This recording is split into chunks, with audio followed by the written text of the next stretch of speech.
Welcome back to the video series. Now in this video we will be discussing prefixes and suffixes.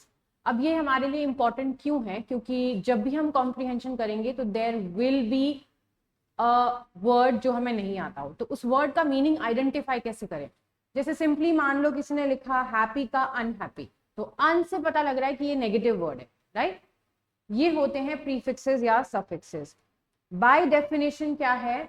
An affix is an addition to the base word. कोई भी word हो उसके साथ में जो भी हम add कर रहे हैं that will become as affix.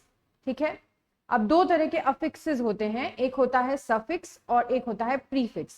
Prefix as you can see, happy जो है वो root word है और un जो है वो prefix है. तो जो आगे add होते हैं prefix खुद एक prefix है, right? You can see prefixes. Examples जो दिए हुए हैं आपके बहुत सारे हैं इसमें. कीप इन माइंड कि जो भी बुक में एग्जाम्पल दिए हुए हैं हम मेक श्योर करें कि हम सारे के सारे एक बार गो थ्रू करें. प्रीफिक्स में इन्होंने ग्रुप्स में डिवाइड कर दिए हैं, ठीक है. ये ध्यान रखना है, डेफिनेशन आ सकता है कि ये प्रीफिक्स किस टाइप का है या फिर कौन सा प्रीफिक्स सही है, इस टाइप के आपके आ सकते हैं एमसीक्यू. सबसे पहला है सपोर्टिव प्रीफिक्स. सपोर्टिव प्रीफिक्स क्या होता है? जो भी कोई आइडिया को सपोर्ट करे, जैसे कि चॉइस. चॉइस आपकी कोई भी अच्छी चॉइस है, choosing our classes is a pro choice, so pro is a supportive prefix, right. Then coming to the next word, opposing. What is opposing? किसी भी चीज का ऑपोजिट. अब अपोजिंग से ये नहीं ध्यान रखना है कि कोई भी चीज गलत या रिवर्स हो रही है. अपोजिंग का मतलब है किसी भी चीज का ऑपोजिट. जैसे कि अगर कोई चीज यहाँ है तो उसके ऑपोजिट ये दूसरा हाथ है. अब ये नहीं है कि ये हाथ जो है वो गलत है, राइट. तो इसलिए ध्यान रखना है. बेस्ट एग्जाम्पल इसको याद करने का है एंटी क्लॉकवाइज. अब आप जब नोट्स देख रहे हैं अपने तो ये ध्यान रखिए कि आपके ऑलरेडी ये डायग्राम बना हुआ है, इसमें आप साथ में एग्जाम्पल लिख लीजिए ताकि जब आपको एग्जाम के थ्रू एग्जाम में लास्ट टाइम आप गो थ्रू करोगे तो आप उसमें ऑलरेडी एक वर्ड लिख चुके हो जो आपको ये याद दिलाए कि ये क्या था. Anti clockwise. एंटी क्लॉकवाइज क्या है? इसका डायरेक्ट ऑपोजिट है. ये नहीं है कि क्लॉकवाइज सही है और एंटी क्लॉकवाइज गलत है. It is just the opposite of the clockwise process, right. Then comes negative. Negative से वर्ड से ही पता लग रहा है, it gives us a negative meaning of the root word. क्या है रूट वर्ड? जैसे कि आ गया मॉरल, ठीक है. Moral, you are ethically right. Amoral हो गया इसका नेगेटिव, यानी कि हमारे पास ए वर्ड से हमने क्या कर दिया, उसे नेगेटिव बना दिया. So these are called negative prefixes. फिर है रिवर्सेटिव. रिवर्सेटिव का ध्यान रखना. अब ये तीनों में कंफ्यूजन हो जाता है, ऑपोजिंग, नेगेटिव और रिवर्सेटिव. तो ये ध्यान रखना है, जो ऑपोजिंग है वो है किसी भी चीज के ऑपोजिट साइड जो दिखा रहा हो, दूसरा पहलू दिखा रहा हो. नेगेटिव है जो किसी भी चीज का उल्टा मीनिंग या नेगेटिव मीनिंग लेकर जा रहा हो. रिवर्सेटिव है रिवर्स. गाड़ी को रिवर्स लेते हैं क्योंकि आपने क्या किया, आगे जाने के प्रोसेस को चेंज कर दिया.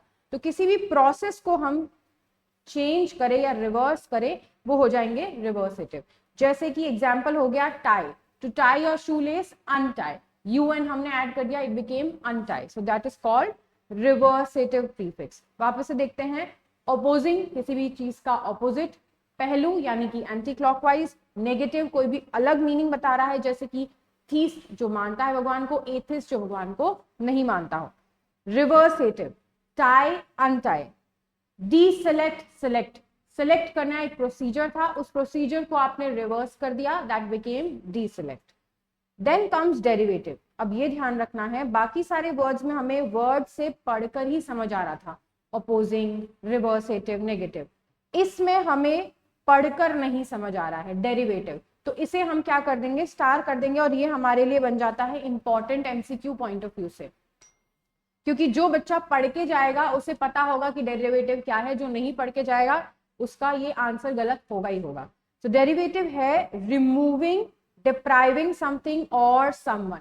डेफिनेशंस जो ऑलरेडी आपको पीपीटी में दिख रही हैं वो ध्यान रखना, आप पढ़ के जाएं, क्योंकि हो सकता है कि डेफिनेशन पूछ ले और आपको पूछ ले कि किस टाइप का प्रीफिक्स है या सफिक्स है. रिमूविंग यानी कि मान लो आपके कोई सॉफ्टवेयर में बग आ गया है, सो उसको क्या बोलते हैं, डीबग. हम कभी भी एप्लीकेशन अपडेट करते हैं तो उसमें क्या लिखा है, बग फिक्सिंग, राइट. सो बग को हटा दिया, दैट बिकेम डीबग. प्लेन से आपको उतार दिया गया, डी प्लेन कर दिया गया, सो दैट इज कॉल्ड डेरिवेटिव, किसी भी चीज से आपको डिप्राइव कर दिया है या उस चीज को रिमूव कर दिया है, that became derivative. Coming to the next one. अब ये ध्यान रखिए, हर बार लिखते रहो, आप लिखते रहो साथ साथ, जितना लिखोगे उतना याद होगा, वरना सिर्फ वीडियो सुन के ऐसा लगेगा समझ आ गया है, लेकिन जब तक आप नोटबुक में नहीं नोट करोगे आपको नहीं याद होगा. Then comes pejorative. अब फिर से ऐसा शब्द आ गया है तो इसे हम स्टार कर देंगे, ऐसा सब शब्द जो हमें नहीं समझ आ रहा है directly. Express contempt, disapproval, bad और रॉन्ग. कोई भी चीज को आपने गलत कर दिया है, something that is bad, something which shows that you are not happy, और या आप उस चीज को डिसअप्रूव कर रहे हो. इसका एग्जाम्पल हो गया कैलकुलेशन था, आपने गलत कर दिया, इट बिकेम मिस कैलकुलेट. तो मिस जैसे ही हमने ऐड कर दिया, that is pejorative prefix. Okay, so derivative और पेजोरेटिव ये हमने दोनों ध्यान रखना है. प्लेस वाला सबसे इजी है, जो भी हमें कहीं पे पड़ा है उस चीज का लोकेशन बताए, जैसे कि वर्ड्स हैं इंट्रो, इनडोर्स, इन, प्री अरेंज. प्लेसमेंट जरूरी नहीं है, प्लेसमेंट आपको फिजिकल प्लेसमेंट हो सकता है प्लेसिंग थिंग्स या फिर प्लेसमेंट इन सिचुएशंस. Next comes size. ऐसे प्रीफिक्सेस जो हमें साइज बताएं, मेगा, मिडी, मिनी. ऑलरेडी हमें पढ़ के ही पता लग रहा है, मेगा यानी द बिगेस्ट, मिडी यानी कि जो मीडियम साइज है, और मिनी यानी कि जो छोटा साइज है. तो ये हो गए हमें साइज बताने वाले prefixes. Then comes 8. Just a second. Then comes time prefix. Time यानी कि जो टाइमलाइन में हमें बताए कि कौन सी चीज कब हुई है या कौन सा चीज क्या था, that became as time prefix. क्या क्या एग्जाम्पल है जिसमें? Ex, fore, neo, post, pre. अब प्रीफिक्स जो था वो तो प्लेसमेंट के हिसाब से था, लेकिन प्री वेडिंग, प्री वेडिंग कराते हैं आजकल सब जने. सो pre wedding is actually, pre जो है वो टाइम बता रहा है कि वेडिंग से पहले वाला photoshoot. Then comes as number, कितना कोई क्वांटिटी है उसके बारे में हमें बताए. ये ध्यान रख के याद करके जाना, आपके बुक में जो ऑलरेडी दिए हुए हैं वो सारे आपको याद करने हैं. मोनो, यूनी, बाय, ये सारे कॉमन है, लेकिन इनके और भी हमें पार्ट्स दिए हुए हैं जो ये चीज बताते हैं, जैसे कि bi, di, you can see decade, D E add कर दिया, वो बन गया 10 ईयर का कॉम्बिनेशन. किलोग्राम, ट्रायो, ये सारे हमें नंबर या क्वांटिटी बता रहे हैं. ओके, तो अभी तक हमने जो भी प्रीफिक्सेस याद किए हैं, कीप इन माइंड कि आप इनको जिस पेज पे ये ऑलरेडी बना हुआ है उसी पे साइड पे आप एक एक एग्जाम्पल लिख लो, ताकि जब आप अपने बुक को वापस एज अ रिविजन देखो सो इट बिकम्स इजियर. ठीक है, अब है ग्रुप ऑफ प्रीफिक्सेस. इसमें नंबर तक हो गया. स्टेटस, अब ऐसे हैं जो स्टेटस बताएं, मेरा क्या स्टेटस है इस ऑर्गेनाइजेशन में, या आप जब सीएस बन जाओगे आपका क्या स्टेटस है, then that comes as status prefix. जैसे कि कोऑर्डिनेटर, प्रो, प्रो या वाइस चांसलर आप ले लो, दोनों ही इस तरह से आपको बता रहे हैं कि सब चांसलर है. सब तो वैसे चांसलर नहीं बोलते, लेकिन ये आपको समझाने के लिए मैं बता रही हूँ कि किसी के अंडर जो काम कर रहा है उस तरह से. ठीक है, स्टेटस क्या है उसका? Vice chancellor, co partner. Then comes as class changing. Class changing क्या है? अब हमने वीडियोस में देखा था parts of speech. So class changing हो गया जो कि आपको एक पर्टिकुलर पार्ट ऑफ स्पीच से हटा के दूसरे पार्ट ऑफ स्पीच में लगा दे. जैसे कि हैप्पी, हैप्पी को हम लोग क्या कर देते हैं? हैप्पीनेस. तो हैप्पी जो था वो था adjective, I am happy. Happiness हो गया नाउन. ओके, सो ऐसे सारे जो वर्ड्स होते हैं जिनको डाल के हम लोग प्री आगे ना, अभी तो मैंने जो एग्जांपल बताया वो था सफिक्स का. प्रीफिक्स हो गया जो आगे लगकर चेंज करें. जैसे कि लिटिल क्या है? छोटा. बी लिटिल क्या हो गया? किसी को छोटा दिखाना, किसी को छोटा समझाना. एनरोल, एनरिच, ये सारे एग्जाम्पल हो गए क्लास चेंजिंग के. अब इनके अलावा और भी हैं जिन जो ऊपर वाली कैटेगरीज में नहीं आते हैं, तो इसको भी हम लोग एक बार पढ़कर जाएंगे बुक के अकॉर्डिंगली. जैसे इको, इको क्या बताता है? नेचर से related, eco friendly, right. Then comes euro. Euro बताता है हमें कि कहाँ का है, यूरोपियन का शॉर्ट फॉर्म हो गया यूरो. ओके, यहां तक हमारा होता है टॉपिक खत्म प्रीफिक्सेस का। हमने अभी तक सीखे कौन कौन से, सपोर्टिव, ऑपोजिंग जो ऑपोजिट साइड्स हो, नेगेटिव जो नेगेटिव मीनिंग बताए, रिवर्सेटिव जो प्रोसेस का रिवर्स हो, डेरिवेटिव जो किसी चीज से डिप्राइव कर रहा है, किसी को रिमूव कर रहा है, पेजोरेटिव जो डिसअप्रूवल बता रहा है या कोई चीज गलत है उस चीज का प्रोसेस, जैसे कि यहाँ पे हो गया मिसकैलकुलेट, प्लेसमेंट बता रहा है, साइज बताना, time, number, status, class changing, ये सब अभी हमने लास्ट में किया। अब आता है सफिक्स। सफिक्स क्या है, जो पीछे ऐड हो। प्रीफिक्स था प्री ऐड होने वाला, अब सफिक्स हो गया जो पीछे ऐड होता है। Example you can already see teach, ER, teacher, right, that became suffix. जहां पे ER क्या है, जो एक्शन करने वाला हो, जैसे कि डूअर, डूअर, टीच, टीचर जो टीच कर रहा है। ओके, जैसे कि kind again.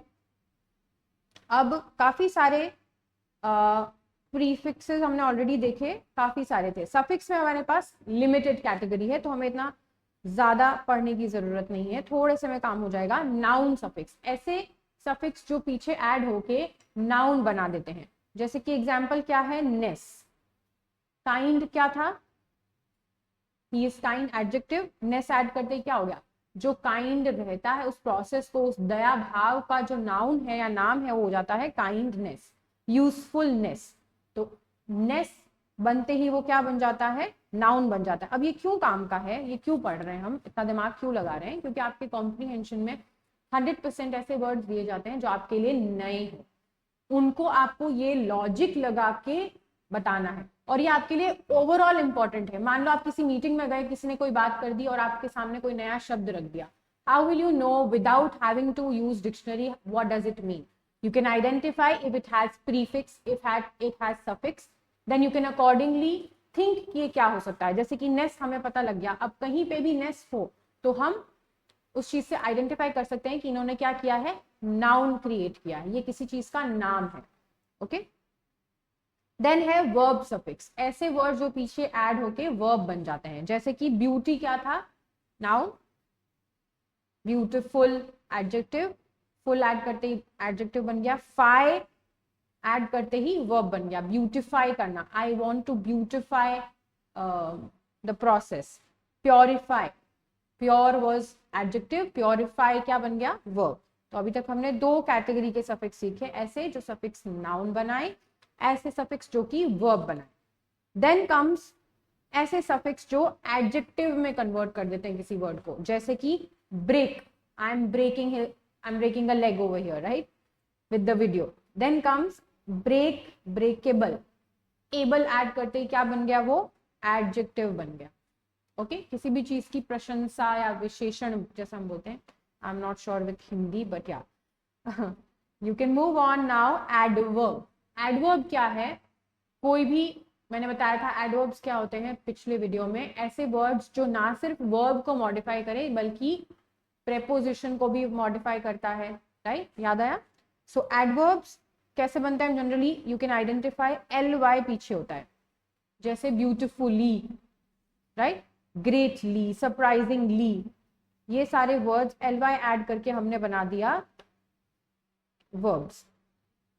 Coming to the next one, combination words. अब ये क्या है, प्रीफिक्स और सफिक्स हमारा फिनिश हो चुका है। अब ऐसे वर्ड्स जो कि 2 वर्ड्स को कंबाइन करके हम नया वर्ड क्रिएट कर रहे हैं, जैसे कि आर्क, आर्क का मतलब है चीफ, लेकिन आर्क बिशप क्या हो गया, the highest bishop, right. Similarly auto, auto यानी सेल्फ, और ग्राफ क्या है, you are making a graph, लेकिन ऑटोग्राफ को बना के क्या हो गया, signature. So keep in mind ऐसे कॉम्बिनेशन वर्ड्स भी हैं जिनका यहाँ पे है। अब ऐसे में MCQ कैसे आ सकता है, they can ask you the definition, they can ask you which of them is correct one, they can ask you इसका क्या मीनिंग है। तो जो भी बुक में हमारे लिखा हुआ है वो हमें स्पेशली याद करके जाना ही है। All right, happy learning, see you in the next video.